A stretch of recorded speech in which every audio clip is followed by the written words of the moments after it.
It was a blazing hot afternoon when I walked into my own backyard, only to find Karen floating in my pool with sunglasses on like she owned the place.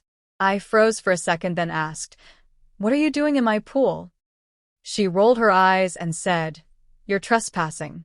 This pool belongs to the HOA now." I laughed, thinking she was joking. But Karen doubled down.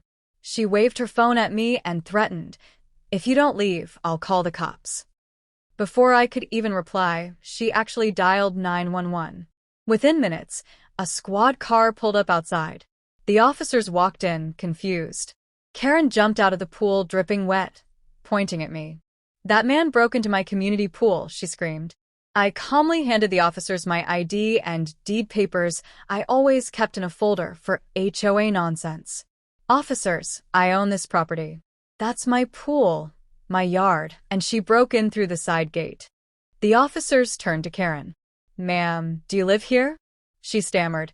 "Well, not exactly, but the HOA rules." One officer cut her off, saying, "HOA rules don't override private property rights.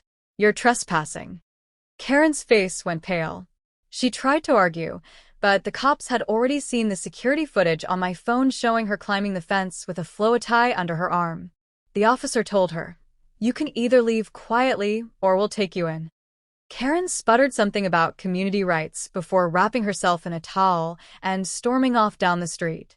As she left, one cop chuckled and said, "First time I've seen someone call the cops on the actual homeowner." From that day, Karen never set foot near my yard again. But the story? The entire neighborhood couldn't stop laughing about it for weeks.